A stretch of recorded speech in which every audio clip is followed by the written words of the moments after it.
सी language के इस video tutorial में आप लोगों का फिर से एक बार स्वागत है।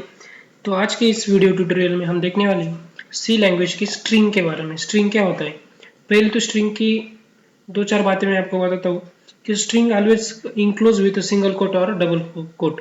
मतलब अगर हमें स्ट्रिंग कुछ प्रिंट करना है, कुछ मैसेज पास करना है, तब हमें उसको डबल कोट या सिंगल कोट में लेना पड़ता है। और बहुत इंपॉर्टेंट बात है, वो भी डीप में मैं आपको बताता हूँ with the help of theory. String are actually one dimensional array of character terminated by a null character zero. मतलब दोस्तों, अगर आपने कुछ स्ट्रिंग ली, वो 5 वर्ड की स्ट्रिंग है, पर उस जो सी का कंपाइलर है वो उसमें लास्ट में एक नल कैरेक्टर ऐड कर देता है, तो उसकी संख्या हो जाती है 6। उसके बाद दोस्तों, does a null terminated string contain a character that comprises string followed by a null। मतलब जो भी स्ट्रिंग होगी उसके लास्ट कैरेक्टर नल ही होता है दोस्तों, ये ध्यान में रखिएगा आप। वो बाय डिफॉल्ट सी लैंग्वेज के द्वारा किया जाता है, सी लैंग्वेज के कंपाइलर के द्वारा किया जाता है। उसका एक एग्जांपल दिया है दोस्तों, ये देखो यहाँ पे हेलो वर्ल्ड कितने मतलब 5 अक्षर ही होते हैं, HELLO। पर सी लैंग्वेज के कंपाइलर क्या करता है, ये देखो HEL अपना जो स्पेलिंग है वो, और लास्ट में वो अपने आप से एक वन डायमेंशन एरे क्रिएट करता है। जब वो एरे क्रिएट करता है तब लास्ट में एक नल कैरेक्टर वो अपने आप डाल देता है, तो उसको बोलते हैं नल कैरेक्टर, वो अपने आप डाल देता है। और वो कैसे प्लेस होती है, यहाँ पे देखो एरे, वो एरे में स्टोर होती है, इसका मतलब वो जीरो से स्टार्ट होगी, मतलब वो जीरो से काउंट होगा, 0 1 2 3 4 5। ये देखो यहाँ पे हेलो कैसे हुआ, पहले एच, उसके बाद ई आई आई एल ओ, और अपना नल कैरेक्टर उसका एड्रेस भी, और जो नल कैरेक्टर है उसका भी एड्रेस यहाँ पे स्टोर होता है दोस्तों। यहाँ पे देखो ऐसा रहता है, इसको बोलते हैं स्ट्रिंग। दोस्तों, आप लोग स्ट्रिंग के बारे में तो समझ ही गए होंगे कि मतलब स्ट्रिंग क्या है, वो कैसे स्टोर होती है। वन डायमेंशनल एरे में स्टोर होती है, लास्ट कैरेक्टर उसका बाय डिफॉल्ट नल होता है। ये इंपॉर्टेंट चीज है, अब ये ध्यान से पढ़ लो। उसके बाद देखो, actually you do not place the null character end of the constant, the C compiler automatically place the null at the end of string. मतलब जब सी का मतलब बताया मैंने कि कंपाइलर ऑटोमेटिकली वो नल कैरेक्टर डाल देता है। तो उसके बाद दोस्तों, जो स्ट्रिंग में इंपॉर्टेंट पॉइंट है वो यहाँ पे हमें देखनी है कि स्ट्रिंग के कुछ फंक्शन है, क्या क्या होगा, मतलब कैसे होते हैं, स्ट्रिंग कंपेयर कैसे होती है, स्ट्रिंग कॉपी कैसे होती है, ये सब चीजें यहाँ पे देखनी है अभी। यहाँ पे देखो दोस्तों, हमारा है स्ट्रिंग कॉपी करनी, मतलब दो स्ट्रिंग हमें कॉपी करनी, तो strcpy नाम का फंक्शन है, स्ट्रिंग कॉपी नाम का एक फंक्शन है यहाँ पे, वो दिया है। वो क्या करता है, copies string s2 into string one, मतलब जो स्ट्रिंग टू है वो स्ट्रिंग वन में पास कर लेते। स्ट्रिंग कॉन्केटनेशन, मतलब दो स्ट्रिंग को एक साथ जोड़ता है वो।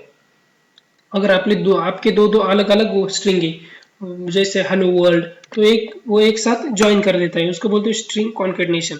उसके बाद आता है string len function. Actually string की लेंथ कितनी जो आपने लिया है, मतलब जो वर्ड गया है उसकी लेंथ कितनी, वो आप स्ट्रिंग लेन फंक्शन का यूज करके कर सकते हैं। उसके बाद आता है स्ट्रिंग कंपेयर फंक्शन, कि कौन सी स्ट्रिंग ग्रेटर है, मतलब किस स्ट्रिंग में ज्यादा वर्ड है या कुछ ज्यादा है, तो स्ट्रिंग कंपेयर फंक्शन कर सकते हैं यहाँ पे, कौन सी ग्रेटर है नहीं, मतलब जो ग्रेटर है वो यहाँ पे प्रिंट करेंगे। उसके बाद आता है string char function. String char function का क्या यूज होता है, return a pointer to the first occurrence of character ch in string one, उसका फर्स्ट ऑक्यूरेंस कैरेक्टर ch में वो रिटर्न करता है।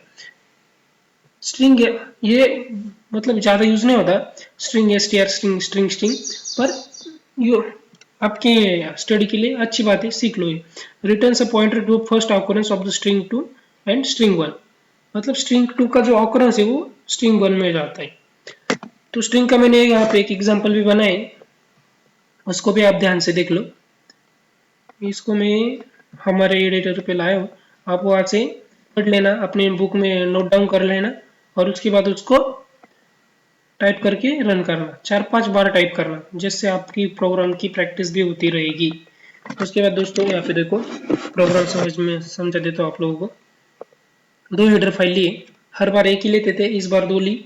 उसका कारण यहाँ पे स्ट्रिंग का ऑपरेशन परफॉर्म करना है, तो इसके लिए स्ट्रिंग के कुछ बिल्ट इन फंक्शन हमें यूज करने, तो बिल्ट इन लाइब्रेरी में वो प्रीडिफाइन होते हैं, उसको यूज करने के लिए हमने string.h फाइल इंक्लूड की। उसके बाद हमारा इंटीजर मेन फंक्शन है।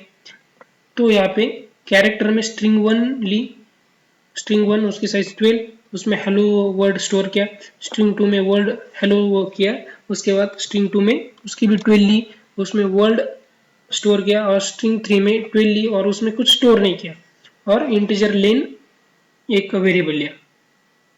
तो पहले स्ट्रिंग कॉपी फंक्शन कैसे वर्क होता है ये दिखना है। स्ट्रिंग सीपीआई strcpy फंक्शन लिया। स्ट्रिंग 3 कौन सी हमने, हमारी स्ट्रिंग 3 में सिर्फ नल स्ट्रिंग है, उसमें स्ट्रिंग 1 कौन सी है, हेलो। तो स्ट्रिंग 1 में हेलो स्ट्रिंग जो हेलो नेम है वो स्ट्रिंग 3 में कॉपी हो जाएगा और वो यहाँ पे प्रिंट हो गया। सिंपल है, बहुत ही सिंपल सिंटैक्स है, आप बहुत जल्दी सीख जाओगे।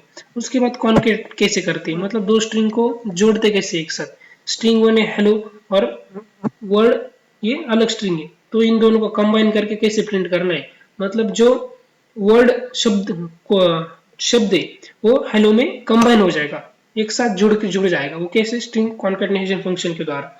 उसके बाद स्ट्रिंग लेंथ फंक्शन, मतलब टोटल स्ट्रिंग की लेंथ कितनी, उसके मतलब आफ्टर कॉन्केटनेशन उसकी लेंथ कितनी हो जाती है वो यहाँ पे प्रिंट होगा। तो ऐसा ही प्रोग्राम है, इसको रन करके देखते हैं एक्चुअली आउटपुट क्या आता है हमारा। ये देखो स्ट्रिंग 3 हमारी नल थी, तो उसमें स्ट्रिंग 1 का जो हेलो वर्ड हेलो स्टोर किया था वो स्ट्रिंग 3 में आ गया, और स्ट्रिंग 3 में क्या प्रिंट हुआ भाई, हेलो। उसके बाद स्ट्रिंग 1 में हेलो था और स्ट्रिंग 2 में वर्ल्ड था, ये दोनों कंबाइन हो गए, मतलब कॉन्केट हो गए, किससे द्वारा, कॉन्केटनेशन ऑफ फंक्शन के द्वारा। और उसके बाद आफ्टर कॉन्केटनेशन के बाद हमने स्ट्रिंग लेंथ फंक्शन यूज किया, तो उसकी स्ट्रिंग की साइज और लेंथ कितनी आई, 10। तो ये रहा स्ट्रिंग के बारे में दोस्तों। बहुत अच्छी चीज़ है, स्ट्रिंग सीखने लायक चीज़ है। मैंने आपको बहुत अच्छे से और डीपली भी सिखा दी है।